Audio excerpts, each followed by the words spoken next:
सरसुखाची भाग 20.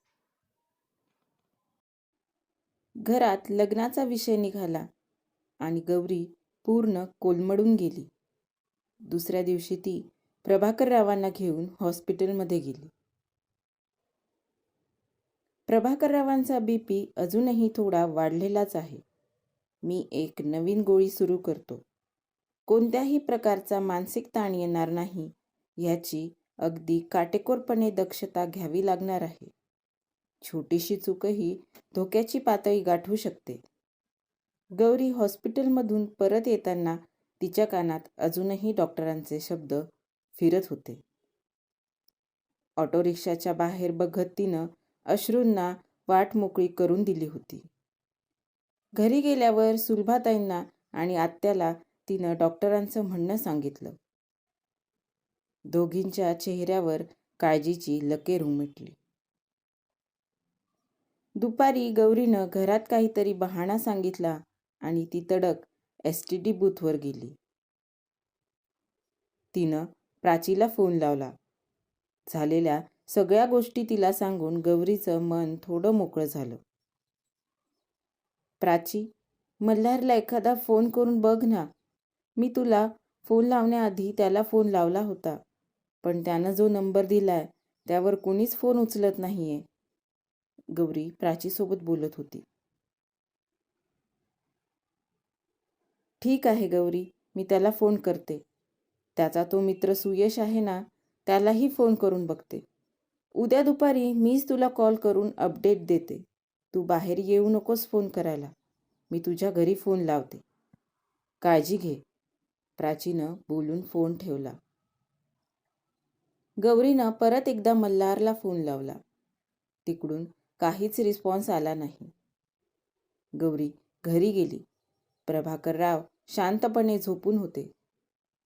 त्यांच्याकडे बघून गौरीला अजूनच गहिवरून आलं. दुसऱ्या दिवशी दुपारी प्राचीचा फोन आला. गौरी, मल्हार कुठं आहे हे त्याच्या मित्रांना सुद्धा माहीत नाहीये. काल मी खूप फोर्स केल्यावर सुयशनं मल्हारच्या घरी फोन केला होता. मल्हार परदेशात गेलाय एवढंच त्याच्या नोकराकरवी समजलं. कोणत्या देशात गेलाय, परत कधी येणार, कुणालाच काही माहीत नाहीये. त्याचा कॉन्टॅक्ट नंबर अगदी सुयशजवळही नाहीये. गौरी, पुढं काय करायचं ग? मला तर काहीच कळत नाहीये. तू तुझ्या घरची परिस्थिती बघून योग्य तो निर्णय घे. प्राचीनं एवढं बोलून फोन ठेवला. गौरी मात्र हे सगळं ऐकून अगदी स्तब्ध झाली. बाबा त्या दिवशी म्हणाले खरं की कुणी असेल तर सांग, पण बाबांना ही गोष्ट पटली नाही तर? या गोष्टीचं त्यांनी टेन्शन वगैरे घेतलं तर? आणि मल्हार, त्याचा कुठंच पत्ता नाहीये. काय करावं? नकोच. बाबांना हे सर्व सांगणं नकोच. प्रभाकररावांच्या तब्येतीचा विचार करून गौरीनं मल्हारबद्दल घरी न सांगण्याचा निर्णय घेतला. गौरी तिच्या विचारात होती. तायडे, मला सायन्स शिकव ना ग आता घरी आहेस तर, आणि मॅथ पण. नीरजच्या बोलण्यानं गौरी भानावर आली. हो, आपण रोजच तासभर अभ्यासाला बसत जाऊ, गौरी नीरजला म्हणाली. काही दिवसांनी गौरीच्या आत्याचा फोन आला. मुलाकडच्या लोकांनी गौरीला बघायला येण्याची तारीख कळवली होती. आता मात्र गौरीच्या मनाची चलबिचल वाढली होती. पण चेहऱ्यावरचे भाव लपवत गौरी तिच्या बाबांसाठी या गोष्टीला तयार झाली. मुलगा आणि त्याच्या घरातली मंडळी गौरीला बघायला आली. गौरीनं सर्वांना चहा पोहे दिले. बरं का स्वप्नील, ही आमची गौरी.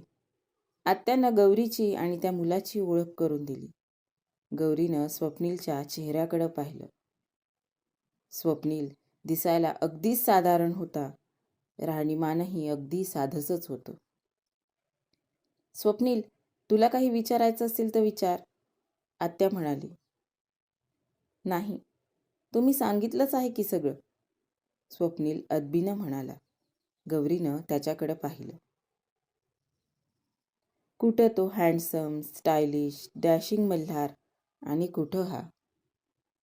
असं म्हणतात ना, श्रीमंतीचं तेज चेहऱ्यावर दिसत असतं. मल्हारच्या चेहऱ्यावर ते अगदी स्पष्ट दिसायचं. आणि इकडं तर सगळा अंधारच वाटतोय. गौरीच्या मनात नकळतच दोघांची तुलना सुरू झाली. स्वप्नीलच्या घरचे लोक आणि आत्याची चांगलीच ओळख असल्यानं बाकीच्या लोकांच्या गप्पा अगदी रंगात आल्या होत्या. गौरी मात्र मान खाली घालून अगदी एखाद्या बाहुलीसारखी शांत बसली होती. बराच वेळ गप्पा करून स्वप्नीलकडची मंडळी निघून गेली. पाहुणे येऊन गेल्यापासून मात्र प्रभाकररावांच्या चेहऱ्यावर एक वेगळाच आनंद दिसत होता. गौरी, कसा वाटला स्वप्नील? प्रभाकररावांनी न राहून विचारलंच. गौरी मात्र काहीच न बोलता आतल्या खोलीत निघून गेली. प्रभाकररावांना आश्चर्य वाटलं.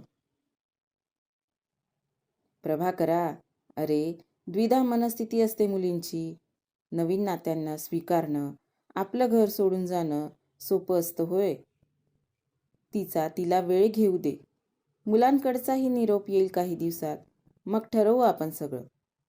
आत्या म्हणाली तसे प्रभाकरराव थोडे निश्चिंत झाले. बघता बघता 1 आठवडा झाला. अजून मुलांकडचा निरोप आला नाही. बरंच झालं. सुंटे वाचून खोकला गेला. गौरी स्वतःशीच पुटपुटली. तेवढ्यात घरातला लँडलाईन वाजला. गौरीच्या आत्याचा फोन होता. मुलाकडच्या लोकांनी गौरीला पसंती कळवली होती. स्वप्नीलच्या घरचे लोक गौरीला बघून गेले. त्यांनी काही दिवसात गौरीला पसंती कळवली. प्रभाकरराव अतिशय आनंदात होते.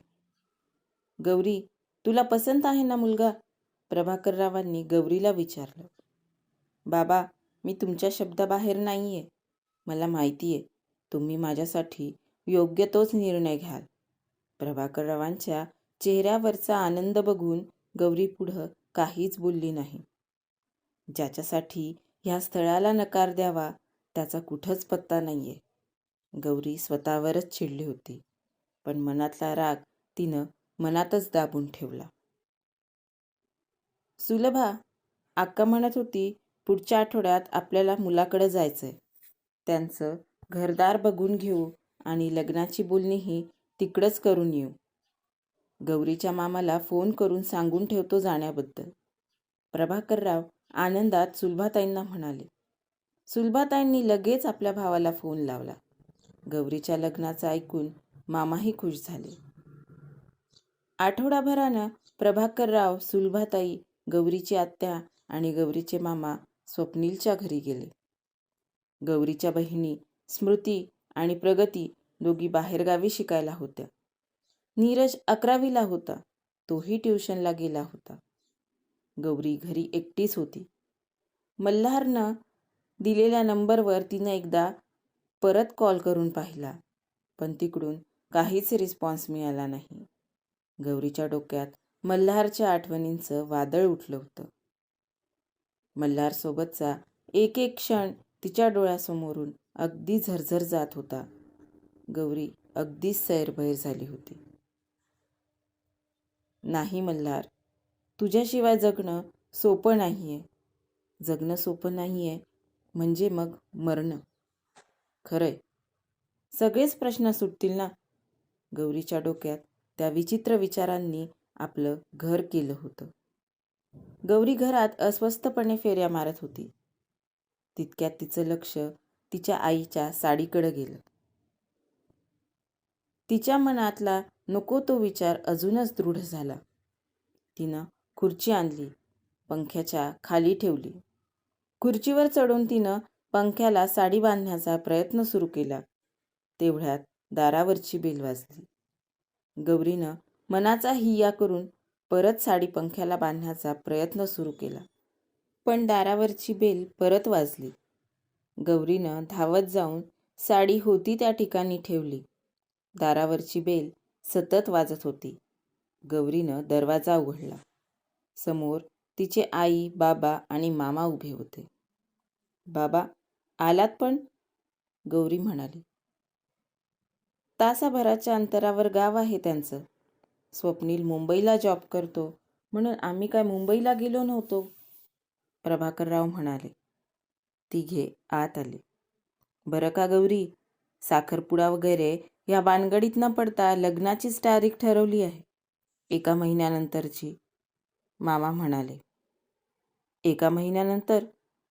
गौरीचं अवसानच गळालं. हो ग, नंतर मग 6 महिने मुहूर्त नाहीये, सुलभाताई म्हणाल्या आणि गौरीला मात्र रडू कोसळलं. ती प्रभाकररावांच्या गळ्यात पडून रडू लागली. गौरी, काय झालं? प्रभाकरराव म्हणाले. एवढी परकी झाले ना मी, अगदी महिनाभरातली तारीख काढली. गौरी रडतच म्हणाली. तसं नाही रे बाळा, काही गोष्टी अशा अचानक ठरून जातात. प्रभाकररावांनी तिच्या डोक्यावरून हात फिरवला. बाबा, मी लग्न करेल, पण एका अटीवर, गौरी म्हणाली. आता कसल्या अटी ग? सुलभाताई म्हणाल्या. बाबा, तुम्ही तुमच्या तब्येतीकडं अजिबात दुर्लक्ष करणार नाहीत. वेळेवर औषधी घ्याल आणि डॉक्टर जे जे सांगतील ते सगळं तसंच करणार, गौरी म्हणाली. हो बेटा, तू म्हणशील मी अगदी तसंच करणार बरं. किती लवकर मोठी झाली ना माझी चिमणी. एवढी मोठी की आता ती तिचं घरटं बांधणार. प्रभाकररावांनी आपले डोळे पुसले. सुलभाताईही भावूक झाल्या. आता पाठवणीच्या वेळी रडायला राहू द्या की थोडंसं पाणी डोळ्यात. नाही, आत्ताच तिघही रडून घेताय म्हणून म्हटलं, गौरीचे मामा म्हणाले. प्रभाकरराव आणि सुलभाताई रडता रडता हसू लागले. गौरी मात्र टेन्शनमध्ये तशीच उभी होती. बघता बघता महिना असा भुरकून उडून गेला. लग्नाचा दिवस उजाडला. त्या दिवसापर्यंत गौरीनं मल्हारसोबत संपर्क करायचा प्रयत्न केला होता. पण मल्हार कुठं होता हे कुणालाच माहीत नव्हतं. प्रेम वगैरे काही नसतंच. प्रेम असतं तर मल्हार असा मला सोडून गेलाच नसता. हे प्रेम वगैरे ना सगळं थोतांड असतं. खोटं असतं हे प्रेम वगैरे. आयुष्यात खरी असते ती फक्त तडजोड. आता हीच तडजोड निभवायची आहे. बाबांसाठी, आईसाठी. प्रेमावर विश्वास ठेवणारी, मल्हारवर स्वतःला विसरून प्रेम करणारी गौरी आता असणार नाही. आता फक्त तडजोड करणारी गौरी असेल. आज मी माझ्या सगळ्या भावनांचा गळा घोटला आहे. आजपासून सगळ्यांना एक नवी गौरी मिळेल, जिचं स्वतःचं असं काहीच नसेल. मल्हार, खरं तर ही शिक्षा तुला द्यायला हवी, पण ही शिक्षा मीच मला करते, तुझ्यावर प्रेम केलं म्हणूनच. गौरीच्या डोक्यावर अक्षता पडत होत्या आणि डोक्यात विचारांचं काहूर माजलेलं होतं. डोळ्यातून उष्ण पाणी वाहत होतं. त्या क्षणापासून गौरीनं स्वतःला पूर्त बदलून टाकलं होतं. काय होईल पुढे? कसा असेल गौरीचा आणि स्वप्नीलचा संसार? स्वप्नीलला गौरी साथ देईल ना, की मल्हारच्याच आठवणीत गुरफटून राहील? पाहूया पुढच्या भागात. कसा वाचला आजचा भाग कमेंट करून सांगायला विसरू नका. धन्यवाद.